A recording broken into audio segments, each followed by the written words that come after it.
Hello friends, Frogopolis here, and today I would like to talk about the new M. Night Shyamalan movie, Trap. I've watched some of Shyamalan's movies in the past, and I've had a good time with them. They are silly good fun. And this one is not any different. I remember going to go see it with some friends, and we were all dumbfounded by it by the end, and we all also agreed that Josh Hartnett completely carries the movie.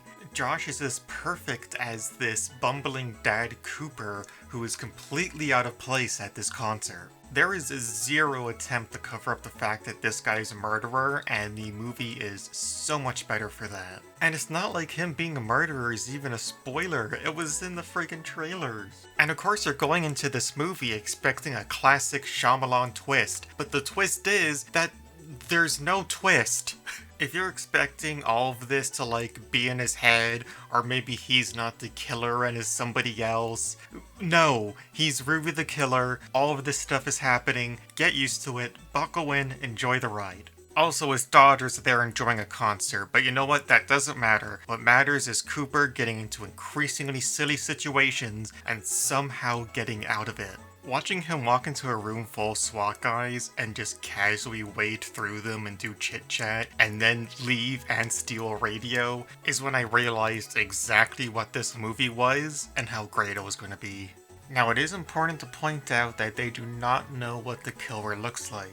And Cooper's able to steal an employee cards, and that's pretty much all you need to this be able to go anywhere. So his highly suspicious actions wouldn't be as noticed, and the SWAT is only kind of stupid. I'm convinced that they could put Cooper in Supermax and he'd be out within a week. He'd work there and they wouldn't even notice. I guess I should also talk about the other big thing that is in this movie, which is the concert that's going on, which is performed by M. Night Shyamalan's daughter. Nepotism aside, she's fine. She's even pretty funny in the second half of the movie when it gets even somehow more ridiculous. There's a lot of little details in the movie I really like how Kid Cudi's in the movie for 5 minutes but absolutely kills it. And the fact that the head of the FBI is played by Hayley Mills, who is in the Parent Trap movies. And I'm a big dork, so I think that's funny. There's this whole little side plot between him and another parent, and this usually wouldn't be notable, but the mother is so intense that it becomes one of my favorite parts of the film. And don't worry, I didn't forget about Jamie, the best minor character I've seen in ages. He gets 10 minutes of screen time and he kills it. There's all these little plot points and side characters that are really fun, but there can be too much of a good thing, and this movie has that issue. Cooper escapes the trap, and you think we're heading into the climax, but then you realize that there's just so much more of the movie to go. The way he does escape is pretty great though. He convinces the M. Night Shyamalan cameo that his daughter has leukemia so she can see Lady Raven. And you can certainly question Cooper's way of doing things, but he gives his daughter the best concert experience possible, and I think that makes him a pretty good dad. Except for the being a murderer part. And he also burned someone's face and pushed someone down the stairs. You know what? Maybe not the best dad, but the best accidental best dad. There we go.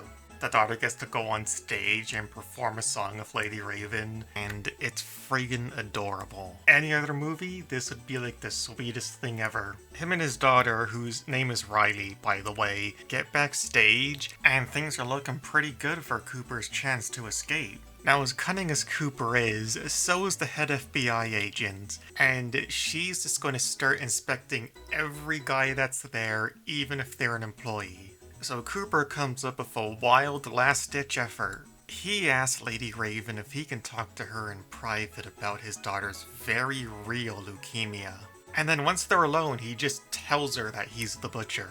His whole plan is to tell her that he's the butcher, and that if she doesn't do what he says, he's going to kill the guy he has captive. So they get into a limo with her to escape. And remember, Riley has no idea what's going on, so she just thinks her dad is the coolest dad in the world. Now you're probably thinking that there's so many things that can go wrong with this plan, and you're right, but Lady Raven has a plan of her own. She tells Riley that she wants to meet the rest of her family and go back to her house. And that's awfully inconvenient for Cooper. At this point, I was still fairly invested in the movie, but I really didn't know where it was going to go. At the time, I of course was still thinking there was going to be some kind of crazy twist. It starts becoming about Lady Raven trying to subtly tell his family that he's the butcher, while also trying to save the guy he has captured. And while there's some fun moments here and there, I just didn't feel as invested. His family eventually figures out that there's at least something very wrong. Well, that might be somewhat of an understatement, as he yells and pounds on the door for his phone back from Lady Raven, and then eventually locks them upstairs. Don't worry about them, they escape through a window. He kidnaps Lady Raven again in a bid to escape. She tries to disarm him by pretending to be his mother. And this is the kind of weird stuff I look forward to in these Shyamalan movies. Salika Shyamalan is pretty good here, and this seems to be her first acting credit. So, Lady Raven is able to get away as the FBI surrounds the house, and you think, well, they're just gonna get in there and get him, right? But you'd be wrong, because you see, he had a secret tunnel. And I guess his own SWAT uniform, because he just kind of gets into the limo that Raven is in and drives off with her. Okay, no wait, the scene is even dumber actually. So we hear a line told by somebody off screen that there is a SWAT officer down, so that means he went through the secret tunnel, attacked a SWAT officer that was on their own I guess, got into his uniform, and then got into the limo. Now at this point, I thought this was all going to turn out to be some wild fantasy, but nope, it's all very real still. Now for me, this was the last interesting part of the movie as it was already starting to peter out. The movie's trying to put all these pieces together, but nothing really fits. By the end of everything, I just remember thinking, oh, well it's over. Well, okay. And it's a real shame because the first half of the movie was great. I was having a great time. But by the time he escapes the concert and it gets into this whole thing of Lady Raven and his family, it's just not as interesting.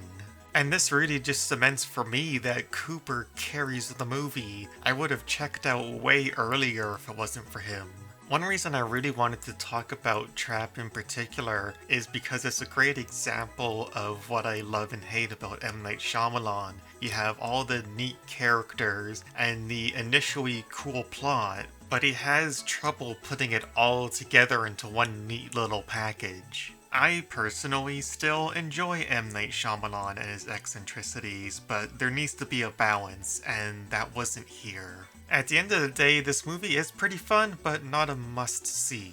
This movie did give me an appreciation for Josh Hartnett, though. I will gladly watch him in any future roles, and I should probably get to seeing his past ones. What did you think of Trap? And being such a divisive figure, what do you think of M. Night Shyamalan?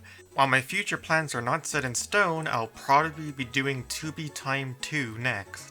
I found some more interesting movies on there. Thank you so much for watching. If you liked the video, like and subscribe, or leave a little comment. Either way, I'm just happy you stopped by.